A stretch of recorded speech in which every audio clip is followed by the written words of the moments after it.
E uma das coisas que eu escuto bastante rádio, e eu escuto o Reinaldo Azevedo, por exemplo, falar bastante que não tem nenhuma prova contra o Lula, cara. Tem que abrir os processos e olhar. E lá você tem sentenças que explicam muito bem o que aconteceu. Qual que é o sentido? Qual é o sentido, Igor? De você ter uma reforma no sítio feito por uma empreiteira. Quantas empreiteiras do porte da OAS você vê indo fazer uma reforma num sítio? Quantas empreiteiras do porte de uma OAS você vê indo fazer uma reforma e pagando, sei lá, a cozinha de um apartamento para alguém? Essas empreiteiras, elas fazem estrada, elas fazem ponte, elas fazem refinaria. Elas não fazem elevador. Exatamente, ela não pendura quadro na parede, sim. Ela não faz cozinha. É tipo chamar um elefante para esmagar uma formiga, né? Exato. Qual que é a explicação alternativa que você me dá para isso? Não existe explicação alternativa. E mais, qual é a razão para um diretor da Petrobras dar dinheiro, segundo as acusações, segundo as evidências estão lá, para a Vacari? Qual é a razão para a Vacari poder mandar? Vacari não tinha um cargo no executivo, Vacari é de uma estrutura partidária. Por que Vacari tinha poder de mando no diretor da Petrobras? Cara, é 2 mais 2, cara. Então, quando você olha a realidade, você olha como funcionou e você olha onde foi parar o dinheiro, você precisa lembrar que o ex-presidente Lula ele foi condenado não por triplex e não por sítio apenas. Ele foi condenado por esquema de corrupção da Petrobras, envolvendo dezenas de milhões de reais. Não foi 1 milhão e pouco do triplex e 1 milhão e pouco do sítio. Foi muito mais que isso. Depois você vem do outro caso do Instituto Lula, mas que ainda estava pendente de julgamento. E agora tudo isso foi anulado pelo Supremo. As investigações vão ter que recomeçar do zero. Provavelmente vão dar em prescrição se chegarem em algum lugar. Agora, e eu preciso ressaltar sempre que eu falo sobre qualquer caso específico. Coisas não foram destruídas já e já era. Esse é o problema. Quando você anula, você não consegue reproduzir as provas. Por quê? Porque você não tem como refazer uma busca-apreensão feita 5 anos atrás para aprender as mesmas coisas. Não vão estar lá. Então essas provas vão pro ralo. Exatamente.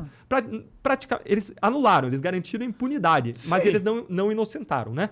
Ninguém julgou ele inocente, ninguém apontou inocente. Nada. Sim, claro. Mas é que ele nunca mais vai ser preso. Por isso, provavelmente. Muito provavelmente. 99% não vai ser preso. Mas sempre que eu faço esses comentários sobre casos individuais, eu preciso ressaltar, isso vale para toda a nossa entrevista, que a última palavra é sempre da justiça, toda pessoa é presumida inocente até a última recurso, da última decisão, no último tribunal, e que eu não estou imputando culpa a ninguém. A pessoa é julgada pela planeta, justiça. Eu vi ele falando lá. Eu acho que ele é a alma mais honesta que já existiu. Eu vi ele falando. É verdade, eu acho. Então, são coisas escandalosas mesmo, o lance da Atibaia, do Triplec, que nem ele fala. Mas eu entendo o argumento, se for do Reinaldo Azevedo, eu não acompanho tanto, mas se for argumento assim, as provas não são ultra fortes, não tem nenhum ligando o Lula exatamente com o esquema de propina. Não, exatamente, eu não vejo, assim, eu vejo você ligando assim, ó, o Lula é um cara que foi beneficiado por empresas que estavam ligadas... Alguma ligação tinha, mas não tem ali um bagulho assim... Não tem, o Lula mandou trocar um dirigente da Petrobras por causa... E eu tenho uma gravação de alguém falando, com o Lula falando, é pra trocar o cara da Petrobras. Você não tem isso. Você não tem esse tipo de prova, entendeu? Tá, olha só. Eu vou falar de outro caso de corrupção para aí você entender isso um pouco melhor. Corrupto não passa recibo, a não ser que ele colabore. Claro. Corrupto não vai passar recibo. Então, tinha um caso de auditores fiscais.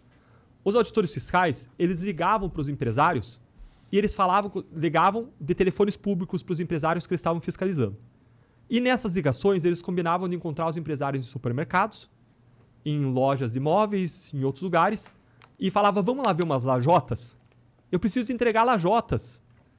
E eles conversavam sobre coisas banais que eles iam fazer, ligando no telefone público e usando o codinome. Então é como, sei lá, se o nome de uma fosse, sei lá, Juliana, vou usar um nome fictício, e ela usasse o nome Ana, tá? Então essas pessoas, elas usavam codinomes, ligavam de telefones públicos para os empresários que eles estavam fiscalizando, combinando encontros em lugares inusuais. Aí a gente foi olhar os autos de infração feitos pelos auditores. E o que você encontrava? Você encontrava falhas crassas e uma subtributação, uma tributação menor do que a devida. Qual é a explicação para isso? Qual é a explicação para isso? Erraram? Foram bonzinhos com os empresários? E quais é a explicação para aquelas entregas de lajotas em supermercados, etc., encontros obscuros, ligação, uso de codinomes? Deltan, mas você não tem entrega de propina na conta. Você não tem o pagamento da propina na conta da pessoa. você não tem o pagamento de propina da conta, mas não existe uma explicação ali que explique tudo isso que não seja a corrupção daqueles auditores, que usavam codinomes, que ligavam de telefones públicos e que cometeram vários atos irregulares ao longo daquela fiscalização.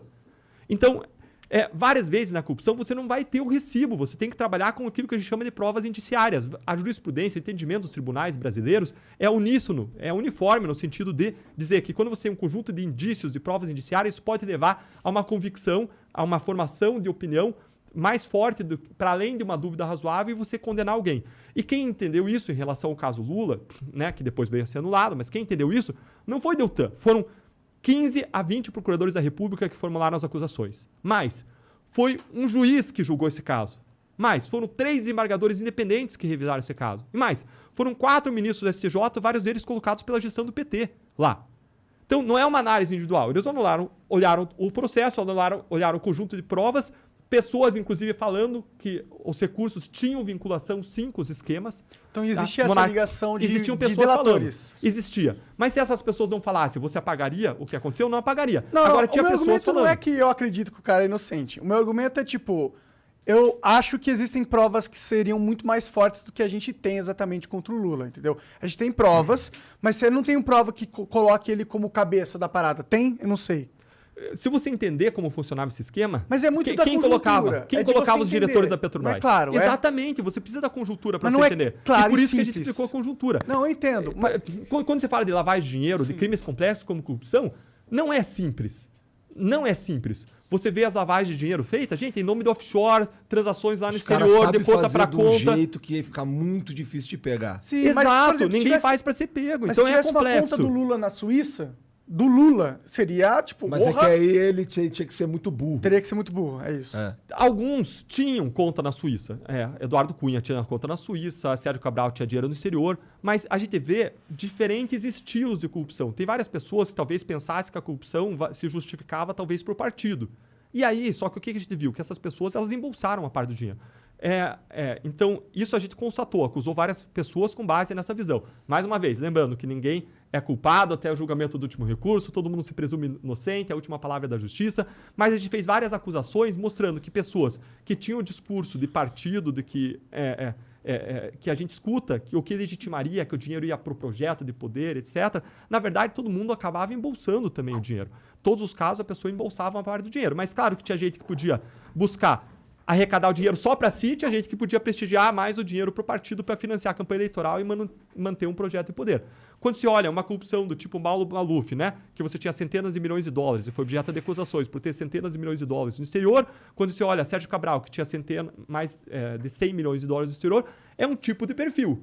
Quando você olha uma pessoa que recebeu 1 milhão aqui, 1 milhão lá, né, uma reforma de apartamento aqui, uma reforma lá, e não especificamente uma pessoa qualquer, mas teve mais um caso nesse sentido, você tem um outro estilo, né? Outro estilo de corrupção. Não sei que tenha valor que a gente não encontrou, mas você tem um outro estilo. Agora, se justifica? Não se justifica. Sabe que eu estava conversando com uma pessoa um tempo atrás e a pessoa estava falando, Deltan, mas olha só, na política hoje tem a questão de que o cara lá que está decidindo, né, que tem a caneta para tomar decisões na política, num governo, o cara precisa ter um certo colchão, porque o cara vai ser processado pelo TCU, o cara, por mais que tente fazer a coisa certa, o cara vai acabar sendo responsabilizado. Então, o cara tem que ter uma colchão de liquidez no exterior. Ele estava falando especificamente do caso envolvendo um cara do PSDB, que foi processado lá em São Paulo. E o cara tentando justificar isso para mim. Aí eu fiquei pensando, como é que eu vou mostrar para esse cara que ele está errado, se ele está seguindo esse raciocínio? Sim. E o que eu falei para ele foi o seguinte, falei, olha, então o Deltan ele tomou um processo do Lula pedindo uma indenização, tomou um processo do Renan Calheiros por ter criticado e vai ter que pagar, então isso justificava o Deltan buscar receber propina de réus da Lava Jato? Justificaria isso? O cara, não, aí também não. Eu falei, claro que não. Claro que não. Agora você está querendo justificar um cara com base nesse tipo de raciocínio. Sim. Não faz sentido, claro. Não pode. Você não pode defender uma coisa dessas. Então, não importa se o cara estava desviando a maior parte do dinheiro para um projeto de poder ou para o bolso dele. Gente, é desvio de dinheiro público, afeta do mesmo modo. Eu estava vendo semana passada... É um cara que entendeu uma coisa, que ter amigo é muito melhor que ter dinheiro.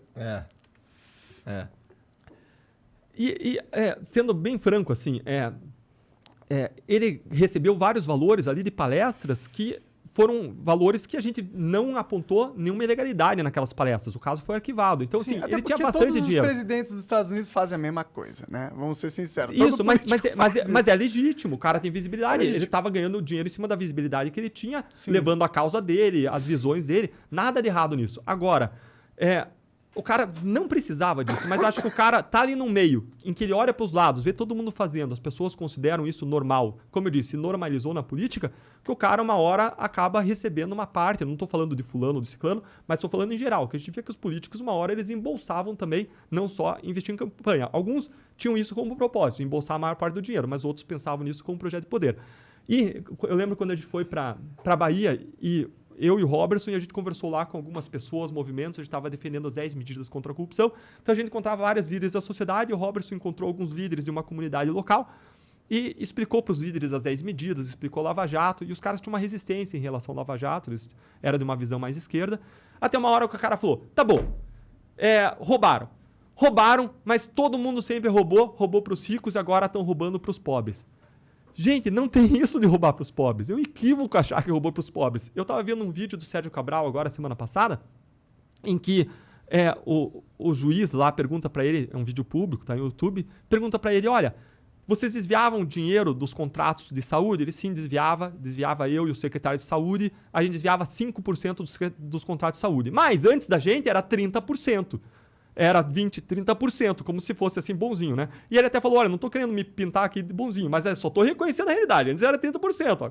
Agora, na minha gestão, era 5%. Eu sou um corrupto muito mais eficiente. Tudo bem. Exatamente. E aí veio a pergunta, e você sabia que isso tira dinheiro da sociedade, tira dinheiro do atendimento? Aí ele vem e responde assim, olha, claro que a gente atendeu muita gente na área de saúde, mas se desviou 5 milhões a cada 100 milhões, podia ter atendido mais 5% de pessoas. Atendimento de cirurgias que não foram feitas, transplantes não foram feitas, córneas não foram trocadas, cataratas não foram tiradas, vidas não foram salvas, pessoas Fora nos que isso hospitais não põe em morreram. conta a ineficiência do Exato. recurso aplicado, que Exato. com certeza existiu e que Exato. isso é muito mais custoso. Com certeza, porque você superfatura os contratos. Sim. 5% de propina é só um pedaço do lucro extraordinário que o empresário teve pagando aquela propina. Ninguém paga a propina para ter prejuízo. O empresário paga a propina para ter um lucro maior do que ele teria se não pagasse propina. Claro. E mais uma coisa, se os diretores da Petrobras fizessem voo solo, se eles se corrompessem sozinhos, bastava os empreiteiros irem reclamar. É verdade. Eles caíam todos. Para quem nomeou? Quem nomeou eles? Quem nomeou era o ex-presidente que nomeou. Caía todo mundo, porque os empreiteiros tinham um canal direto. Sim.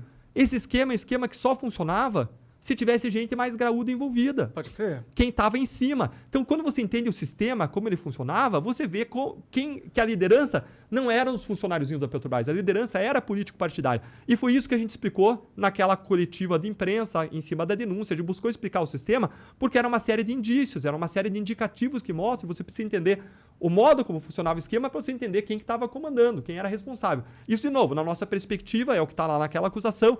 O Supremo anulou tudo, voltou tudo a estaca zero. Então, toda pessoa inocente até o final do processo não vai ter condenação nesse caso. Eu não estou falando que ninguém é culpado, mas só estou falando das provas que foram carreadas, do que se tornou público. Estou falando do passado em cima das provas existentes e daquilo que já foi noticiado. Lembrando que esses casos foram anulados pela Justiça. Então já pode perder a esperança aí de qualquer coisa, porque provavelmente vai ficar por isso mesmo. Igor, não só nesse caso. Isso vai ser a regra. Quando acabou a prisão em segunda instância, quem que vai pra cadeia?